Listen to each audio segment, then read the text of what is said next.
driving to pick up Joel after his business dinner. His client sat in the back seat, speaking without restraint. "Is this your new assistant? TSK. Not as attractive as the last one," Joel hurried to explain, forcing a smile. "You're mistaken. This is my wife, Selena." "Not." But the client, reeking of alcohol, cut him off. "Well then, your taste in wives is far worse than in assistants." The light turned red. I slammed on the brakes, my face turning cold. Chapter 1. Don't take it to heart. He's drunk. Seeing my expression darken, Joel quickly lowered his voice and leaned closer to coax me. His warm breath mixed with alcohol brushed against my ear. The client, oblivious, kept slurring obscene jokes. "Oh, Joel, I'm telling you, that assistant you brought last time, now she was something else." Joel froze mid-movement. I turned my head and unexpectedly met his pleading eyes. "We'll talk at home," Joel whispered, trying to appease me. I knew what he meant. With the rise of AI, the traditional creative industry was in decline. The company we founded together, JC Studios, was in urgent need of transformation. This client was crucial. Joel was afraid I'd lash out and ruin the deal, undoing all his efforts. I understood the stakes, but my eyes locked on the taillights ahead, while a numb chill spread through my limbs. Joel's assistant was someone I personally hired, a scholarly young man with glasses, lean and clean-cut. He had nothing to do with the word sexy. A woman bought for the night? No, Joel would never stoop that low. Then who exactly was this assistant that the client kept reminiscing about? The atmosphere in the car turned glacial, yet the client was oblivious, smacking his lips, savoring the memory. He slurred again. Long curly hair, the way her waist twisted when she toasted, and that chest bouncing up and down. "Hick, what a beauty. If I hadn't seen you two making out. Hick, I would have taken her home myself." Joel's face went deathly pale. He jerked forward, nearly climbing into the back seat. "Sit quietly and rest. I'll wake you when we arrive." His tone was hard, as though forgetting the man behind him was a powerful client. Luckily, the man was too drunk to notice. Already snoring, the light turned green, rigid with rage. I slammed the gas. The car shot forward, throwing Joel back into his seat. He glanced at me quickly, fastened his seatbelt tighter, and said nothing. I gripped the wheel, my trembling hands refusing to steady. In the company, there was only one young girl with long curly hair, and she was the same one Joel was desperate enough to protect, even at the risk of offending a client. My assistant, Eva, Joel's freshly graduated cousin. Chapter 2. Do you have no shame? The moment we dropped the client off and Joel got back into the car, I slapped him. He had expected it, tilting his head so the force landed weaker. "Selena, I'm exhausted. Can we talk when we get home?" He really did look tired, so tired that his shoulders collapsed the instant he spoke. He rubbed his temples, leaned back with his eyes closed, and stayed silent for a long time. Talk about what? The car was dark, shaking all over. I stared at his shadowed profile, tears flooding uncontrollably. My hollow voice trembled with my body. Talk about how you schemed to put Eva right under my nose? About how you took her to meet clients behind my back, how you kissed her in front of them. Eva's mother had married Joel's uncle as a second wife. They weren't related by blood, but still, they carried the name of cousins. "Selena, stop." Joel suddenly dropped his hand and barked. My reason snapped, digging my nails into my palm. I met his drunken eyes through the dark. My words didn't stop. "Or do you want to tell me how you, Joel, called her your cousin in public, while taking her to bed in private?" "Selena, that's enough. I'm telling you, it's not as filthy as you think."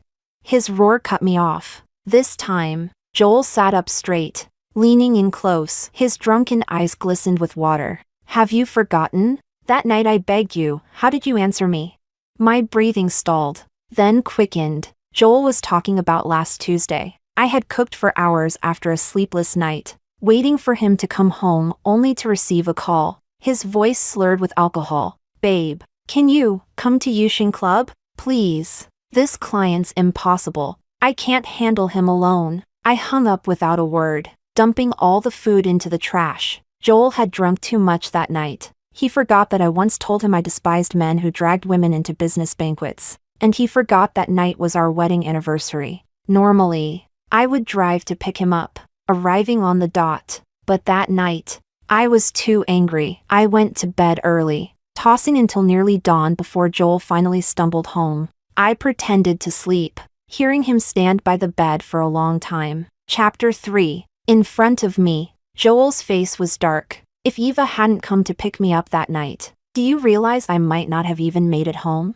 I would have gone straight to the hospital for gastric lavage. She only got forced into kissing me because she was trying to pull me away from the table. She's a good, innocent girl who endured that humiliation for my sake. After dropping me off, she even stayed in the car until I sobered up before leaving. If it weren't for Eva, I couldn't even have closed that deal with the client. Moisture clouded Joel's eyes, then suddenly turned into tears that streamed down his cheeks. Selena, I've never betrayed you. I never cheated. And I've never once thought about being with another woman. But Selena, honestly, this past year, I really feel that something between us has changed. The alcohol began to fully hit. Joel's confident defense gradually dissolved into a slur, mumbling until he finally collapsed. Drunk, I stared blankly at his tilted profile, not even realizing that my own tears had already dried. From beneath the seat, Joel's phone buzzed again and again. I leaned down and picked it up.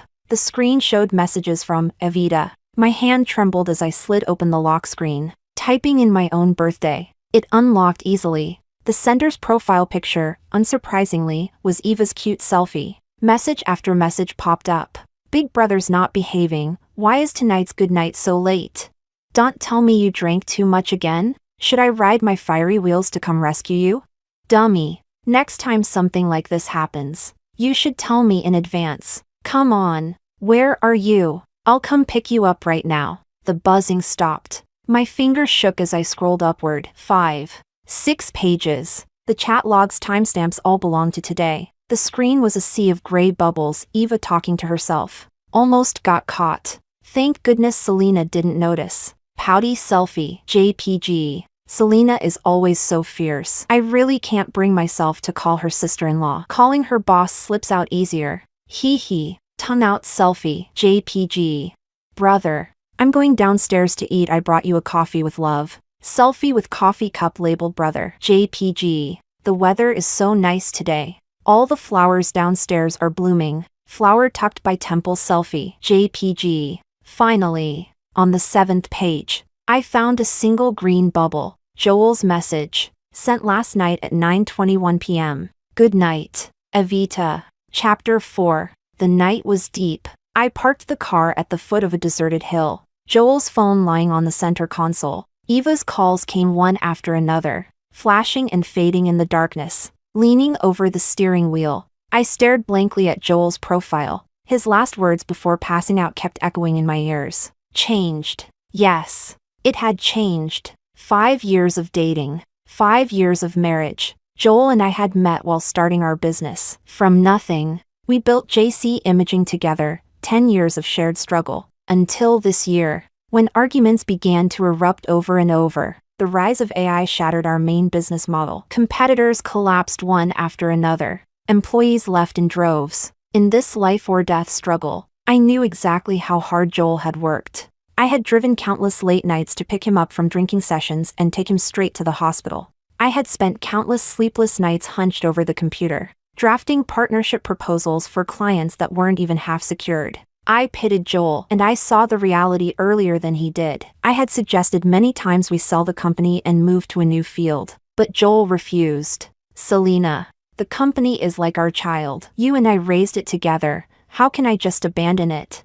He clung to a crumbling company, like a man refusing to evacuate his home in the path of a disaster. I persuaded him. We're still young. We can start over. I scolded him. Joel, the company's been losing money for 3 quarters straight. If this keeps up, our 10 years of savings will vanish into thin air. I pleaded with him. Honey, didn't you say you wanted to be a father? Weren't we planning to have a baby this year? Are you really willing for our child to be born into a family on the brink of bankruptcy?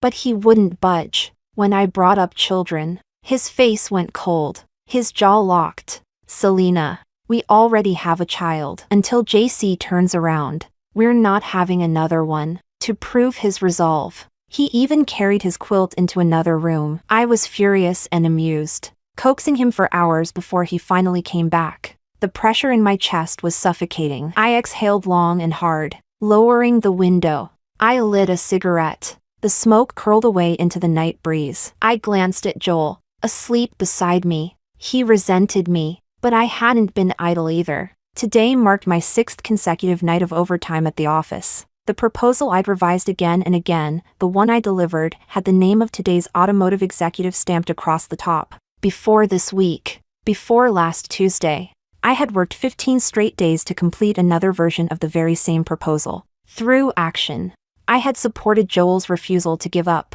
but Joel said, if it weren't for Eva, I wouldn't even have landed this client. He forgot it was me who stayed up all night on our wedding anniversary, who handed him the final version of that proposal. Talk talk. A knock on Joel's window. I startled back to the present and turned my head. Joel was still asleep, and there stood Eva, miraculously having tracked us down, her gaze cold and sharp through the glass. In the stillness of the night, her phone chimed with a pleasant ding-dong. I glanced at the console. Joel's phone pulsed with a soft pink breathing light, flashing in sync with the missed calls. They had installed some couples app, complete with location sharing. The pink glow and sweet chime, a ritual of matched love. Chapter 5. I reached out, grabbed Joel's phone, and stepped out of the car. Eva's gaze locked onto me as I walked around the hood. Stopping in front of her, she didn't bother greeting me. Her chest lifted, chin raised,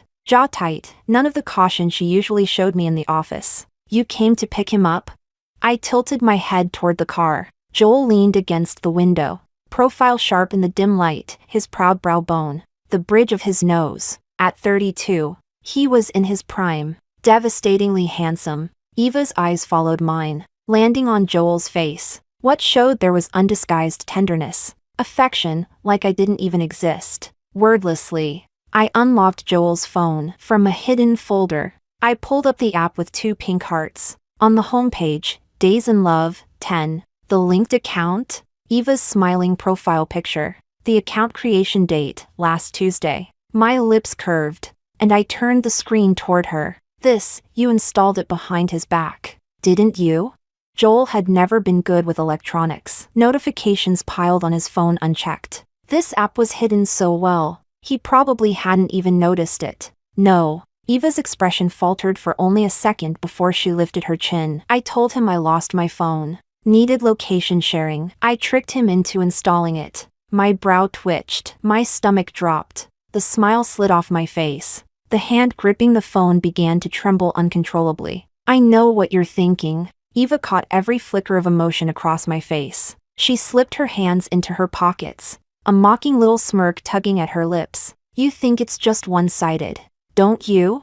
Sorry. Truth is, Joel knows exactly what this app is, and he didn't delete it. He knows I like him. He knows I've liked him since high school. 4 years. I came to your company for him. I kissed him in front of a client. I used my mouth while he was drunk. Eva's eyes glittered. She let the rest hang suggestively in the air. Of course. He scolded me afterwards, but not once did he push me away. She dangled a set of car keys. And after that, he bought me a car. You know what that means. Step by step. She closed the gap until she was right before me. I looked down at her, young, beautiful, eyes brimming with ambition and defiance. Her lips curved, flashing a sharp little tiger tooth in challenge. It means whenever I want to, I can go further, because Joel allows it. Chapter 6. I thought I'd be furious. I thought I'd slap her, twice, drag Joel out of the passenger seat, and tell her to take his drunken self and get lost. But I didn't. I stood steady, staring into Eva's smug, gleaming eyes. The fog in my mind thinned with the night breeze. And yet, one question still gnawed at me. Joel had no reason to lie to me. As I knew him, he'd never stoop so low. And then, click, the car door opened. Selena? We're not at home? Where are we? Joel's voice slurred, his steps unsteady as he climbed out. If he truly wanted to deceive me, he could have just stayed asleep. But the night air had woken him. The moment he saw both of us, he steadied himself. The three of us stood in a tense triangle, Joel at the apex. His gaze, instinctively, fell first on Eva, and in that instant, his eyes lit with that familiar spark. A spark I'd seen countless times in our decade together. It lasted only a heartbeat, but it was enough to drag my heart into the depths. At that moment, I finally saw clearly. Joel hadn't even realized it himself. His feelings for Eva were no longer innocent. He wasn't just lying to me. He'd managed to lie to himself. Brother, I came to get you. Eva's voice was syrupy, intimate. She rushed toward him. It's the middle of the night. What are you doing here? Joel looked around in confusion, but as Eva reached him, his arms opened on reflex. Eva slipped into them naturally, giving him a playful tap. You didn't answer my calls. I worked so hard to find you. Thank God for the location sharing, otherwise I'd have been worried sick. Her whole body pressed close to his, perhaps mindful of my presence. Joel shifted half a step away. He chuckled softly. Your sister-in-law's here to pick me up. What's there to worry about? But you, young girl, in the middle of the night, shouldn't you be sleeping instead of running around? How can picking you up be running around? You wouldn't even answer my calls. Eva shivered dramatically, burrowing further into him. You never grow up, do you? Joel sighed helplessly, and then he glanced at me, before opening an arm, loosely encircling Eva in a protective space. The triangle shifted. One side, him and her, locked in their own warmth. The other side, me, standing alone, just a few meters apart, but it might as well have been a chasm. Chapter 7. Joel. I called his name, lifting my wrist to glance at the time. 5 in the morning, perfect timing. I looked toward the mountain peak. Can you walk? Go up there with me? Now? Joel's brows knitted tight. His gaze met mine for a second, then fell, hesitant, toward Eva's shoes. The young girl, always chasing beauty, had come out in the middle of the night wearing a pair of pointed stilettos. Brother. Eva's fingers, curled around Joel's arm, pressed a little tighter. Joel understood her meaning. He covered her hand with his own, ready to refuse me. Eva. She. Not her. Just you and me. I cut him off, eyes locked on his movements. There are things I want to say to you alone. Joel froze, caught off guard, but before he could respond, Eva jumped forward, blocking his way. No, I'm coming too. She didn't call me sister-in-law, didn't call me boss. She spat out my name. Selena. Why do you want him to climb a mountain with you? Whatever you have to say, say it here. Fuming and flustered, she was like a little sparrow with its feathers puffed up. For a second, I almost laughed. A dark, nameless mountain at dawn. It did look like a strange place for a talk, but I knew Joel wouldn't refuse me. That mountain carried our memories. For 10 years. Every year, we had climbed it together on this very day. And sure enough, all right. After holding my gaze for more than 10 seconds, Joel nodded, but his feet didn't move. He looked down at Eva, reluctant, his face full of worry. Eva, can you drive back on your own? Just let her wait in the car. Her lips puckered, ready to whine, but I cut in, my voice cold. Joel instinctively looked up at me. I turned and took the first step. 10 years together, Joel knew me as well as I knew him. At last, he seemed to realize I was angry. The sky was lightening. The wind had stilled. I strode ahead, hearing Joel's hurried voice behind me. Eva, be good. Lock the doors and stay put. I'll be down soon after I talk with her. Don't worry. I walked too quickly. Whatever Eva said in reply, I didn't catch. But what I did hear, clear as day, was the wet, intimate sound that only comes with lips pressed and tongues entwined. I stopped dead, my head turning halfway. In the dim light, 10 meters away, two silhouettes were locked in each other's arms, so lost in their passion, they didn't even notice me. I tugged my lips into a smile, then turned back, striding toward the peak. My eyes were dry, not a single tear. Chapter 8. The higher we climbed, the stronger the wind grew. I marched quickly. The mountain path usually took 40 minutes, but I finished it in half the time. Then I waited another full 30 minutes for Joel. A year spent drowning at the banquet table had already hollowed his body out. By the time the sun's first golden edge broke over the horizon, he finally reached me, panting, collapsing beside me. I said nothing, waiting for his breath to steady. Before I could even speak, he asked first, his tone sharp, demanding, "What exactly do you have to say? Why did we have to come all the way here?" Joel's brows were furrowed, his gaze cast down toward the foot of the mountain. Down there, our cars sat parked, mine, and Eva's. Following his gaze, a question surfaced, not one of importance. "Really? Evita, is that Eva's nickname?" Joel stiffened, his hand flying instinctively to pat his pockets, searching. Then he froze. I pulled his phone from my pocket and held it out to him. "You went through my phone?" Joel snatched it back, his voice suddenly rising. I kept my eyes on him, unwavering, until his composure began to falter. "Selena, don't misunderstand." In a rush, he pulled up the family chat, shoving the screen at me. "Before Eva's mother married my uncle, her nickname was Evita. Later she changed her name as she grew up. But the older relatives still call her Evita. It feels affectionate." I just noted it down casually. Nothing more. His explanation was fast, meticulous, almost too perfect, as if he had prepared this answer long ago, just waiting for me to ask, so he could throw me a flawless, airtight reply. I smiled faintly, said nothing. The sun lifted higher, a glowing semicircle now above the clouds. I stared at it for a while, then asked again, "Why didn't you tell me you bought her a car?" Another question, one that shouldn't matter, but Joel already had an answer ready. She didn't have a car, so I arranged one for her. For convenience. It wasn't a gift. He quickly pulled up a document on his phone, a purchase record, a car worth over $1 million, listed under the company's name. His expression was cautious, almost pleading, like he wanted credit. I know my limits, even if I really wanted to give it to her. How could I not discuss it with you first?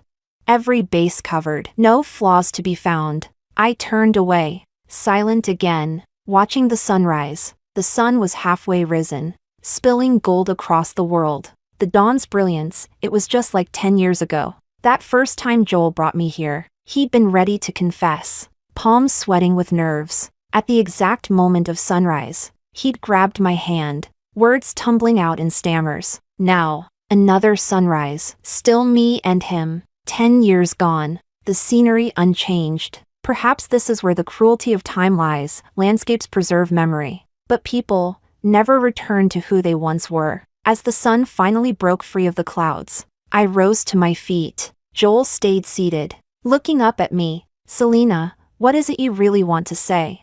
"Joel, let's get divorced." The words left us both at once. Joel froze. I smiled at him. "Divorce? Joel, the house is in my name, I'll keep it. The savings, we split 50-50. As for the company shares, I'll sell mine as soon as possible. You can move out today." The long-stilled wind suddenly picked up, whipping through my hair, rattling Joel's next words. "Selena? Do you even know what you're saying?"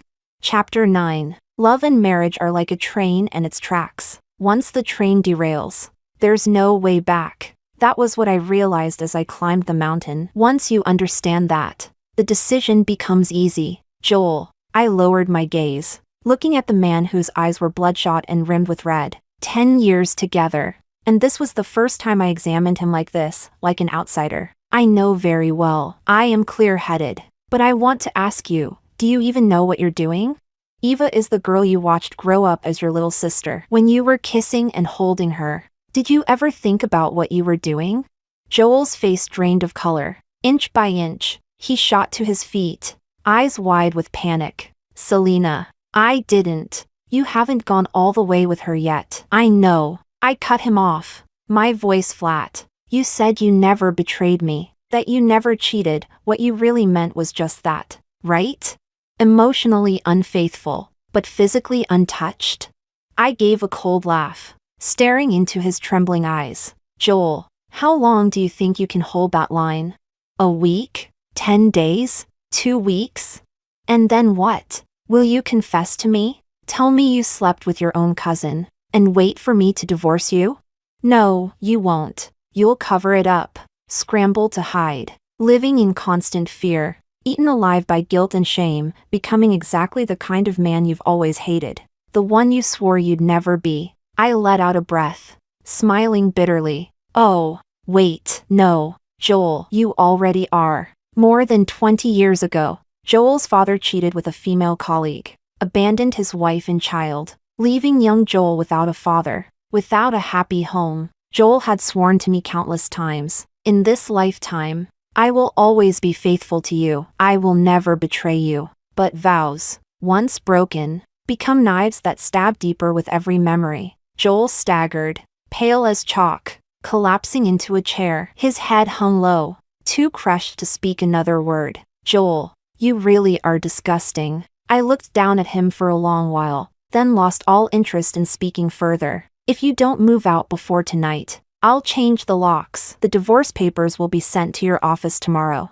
Take care of yourself. Chapter 10. The path down was much quicker than the climb up. In just 10 minutes, I was back at the foot of the mountain. Eva hadn't stayed in the car like Joel told her to. She was staring up toward the trail, face pale with anxiety. When she saw me come down alone, her face went white. Selena, where's Joel? What did you do to him? She screamed, lunging at me, manicured nails reaching for my face. I frowned, caught her wrist with my left hand, and slapped her hard with my right. The sharp crack echoed in the dawn air. Eva froze, stunned, clutching her cheek in disbelief. You. She couldn't even finish. I arched a brow, surprised she didn't start cursing. Smiling faintly, I asked, does it hurt? No need to thank me. That slap is just me helping you get used to the feeling in advance. She was still young, her eyes filled with tears, not understanding. Joel's still up on the mountain. I couldn't be bothered to explain further. Turning toward my own car. You came to pick him up, didn't you? Go. He needs you right now. I watched her stumble toward the trail, heels catching in the dirt as she ran up the path. Just as I was about to start my engine, my phone rang. On the other end was a kindly female voice. Selena, dear, you didn't forget it's Grandma's birthday today, did you? When will you and Joel be home? Joel's mother, for 5 years. I had called her mom. Saying it out loud, the truth ripped something deep inside me. But I knew she would understand my pain best. Mom, Joel cheated with Eva. I'm divorcing him. A sharp gasp, then silence. The line stayed quiet for more than 10 seconds before it was abruptly hung up amidst chaos. I froze, realizing something. Joel's mother had trouble hearing. She always kept her phone on speaker. And today was Grandma's birthday. The whole family would be there. That call had probably just told them all. What would Joel and Eva face now? I curved my lips into a faint smile and started the car. Whatever happens to them has nothing to do with me anymore. Chapter 11. After 2 sleepless days and nights, I was so exhausted I could barely think straight. I picked a decent hotel at random, turned off my phone, and collapsed into bed. When I woke again, the sky outside was already pitch black. The moment I powered on my phone, it buzzed nonstop. Dozens of missed calls and message notifications, half from Joel, the other half from my parents. Pressing my temples against the pounding headache, I steadied my emotions before dialing my mother back. The dial tone had barely rung once before she answered at lightning speed. I frowned, not even managing to speak before her furious voice lashed out. You ungrateful child. You finally turned on your phone? 10 years of love aren't easy to come by. Arguments are normal. Fine. But divorce? How could you throw that word around so casually? Just wait until I see you. You'll see how I deal with you. The noise in the background made it obvious. She wasn't at home. She was already on her way to me. In that moment of silence, all the tears I had been holding back vanished. Joel cheated. It wasn't complicated. Just one sentence was enough. On the other end, my mother choked up, and then another voice seized the phone. What did you just say? Who? Joel cheated? My father's furious voice roared. I knew it! That bastard sounded guilty as hell on the phone earlier. How dare he? Who gave him the courage to treat my daughter like this? Tell him to wash his neck clean and wait for me. I'll show him what's what. Sweetheart. My mother snatched the phone back, her voice trembling, breaking into sobs. Don't be afraid. Your dad and I are on our way. We'll be there tonight. Don't cry. You're not alone. We're here. We're here with you." Her words were disjointed, incoherent, but every syllable was heavy with worry. My eyes brimmed with tears again. I wanted to laugh softly and reassure her. "Don't worry. I'm fine." But my throat tightened too much to speak. When I finally hung up, I broke down in sobs. I wept for being middle-aged, yet still letting my parents worry over me. I wept for a love that had suddenly ended after 10 long years. I wept for all the years of devotion I'd given, for the time that could never be returned. But once the tears dried, I wiped my face clean. I still had a long, long life ahead of me. Chapter 12. After picking up my parents, we returned together to the home Joel and I had shared for 5 years. When the front door opened, I froze. The living room light was on. Joel, who should have already moved out, sat slumped on the sofa. Selena. The moment the door opened, he shot to his feet, but when he saw who stood at the entrance, he shrank back before stepping forward. I frowned as I took in his face. His cheek was bruised and swollen, dark circles blooming under both eyes, as if he'd been beaten. My mother clicked her tongue softly and squeezed my hand. My father, who had fumed the whole way and sworn he would beat Joel until he crawled, now looked suddenly conflicted. "Dad, let me handle this." Joel, with that battered face, forced a pitiful smile and reached to take the suitcase my father was dragging. "Don't call me Dad. I'm not your father." My father let out a harsh snort and pulled the suitcase away. Joel's hand hung in the air before he shifted his gaze toward my mother. "Mom, don't call me Mom. I'm not your mother." She was even angrier than my father, rolling her eyes as she brushed past him, dragging my father straight inside. They had once adored Joel. Now, they couldn't turn their backs on him fast enough. I stood in the doorway, torn between tears and laughter. Joel lingered awkwardly before finally meeting my eyes. His lips trembled soundlessly for a long while. "Selena." At last he managed to speak, but tears spilled over instantly. "Selena." His voice broke into a whisper, his whole body shaking as he wept. His back hunched, and all he could repeat was my name, over and over. 10 years cannot be faked. I hated him for what he had done, yet I couldn't bear the sight of him like this. My gaze drifted to the wedding photo on the entryway table, and my chest felt crushed beneath a heavy stone. I forced myself to speak first, swallowing back tears that threatened to choke me. After a steadying breath, I continued. "Joel, I already made myself clear this morning. This is the end for us. You don't need to put on this act, and you don't need to look pitiful in front of me. After the divorce, you still have Eva." "No." Joel's head snapped up, eyes red and nose streaming. "I've already told Eva, it's impossible between us. She tried to kill herself, slit her wrists. She's in the hospital right now. My uncle. He couldn't go on." He dropped to his knees, sobbing, fists pounding his own skull. I closed my eyes. In Joel's fatherless childhood, his uncle had given him the love of a father, and though Eva was only a stepdaughter, his uncle had cherished her as his own child. "Joel, what you destroyed with your own hands was more than just our 10 years together." Chapter 13. This world is fair. In this life, one must always pay the price for their own mistakes. I believe Joel understands this truth. Otherwise, he wouldn't be unable to utter even a single "I'm sorry" or "forgive me." I don't know how much time passed before Joel finally stopped wailing. Half crouching, half kneeling before me, he remained in silence for a long time, like a monk lost in meditation. "Go." I lowered my gaze, looking at the crown of his head. "It's late. My parents traveled a long way. They should get some rest." Joel slowly lifted his face. His lips twitched, as if he wanted to give me a smile, yet it twisted into an even more sorrowful curve. "Selena, I really regret it." The moment those words came out, the tears he had just managed to stop began to pour down again. "Truly, Selena, I regret it so much. I hate myself for not controlling it. I knew it. I knew it was wrong." Crying bitterly, he shifted from a crouch to kneeling, wrapping his arms around my legs, knocking his forehead against my knees over and over. "I knew it was wrong. Why did I do it? How could I have done something like this?" The tears I had held back for so long burst out uncontrollably. "Yes, Why did you? Why did you throw away a good life just to disgust me?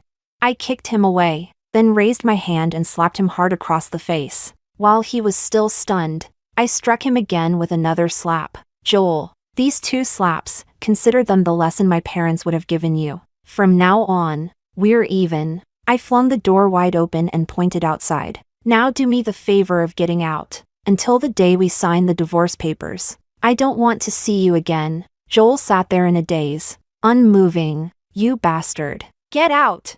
My father, who had probably overheard the whole thing, came charging out with a mop at the critical moment. I decisively turned away, leaving the battlefield to him, burning with righteous fury. When I washed my face in the bathroom and came back out, Joel had already been beaten and thrown out. Dad and Mom worked together, carefully taking down one by one the wedding photos of Joel and me from the wall. I stared at the abrupt white frames left behind, dazed for a moment. What are you thinking about?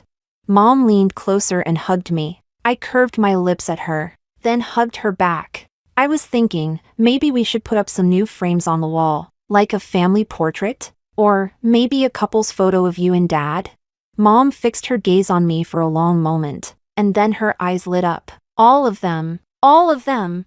She swung the rag in her hand, happily rushing off to find Dad. Tomorrow. Hubby, tomorrow we'll go take pictures with our daughter. I quietly raised my hand to wipe away the sudden tears at the corner of my eyes. Outside, the night was deep. The moon shone bright. The sky clear. Not a single cloud in sight. Tomorrow will definitely be a sunny day, perfect for taking pictures.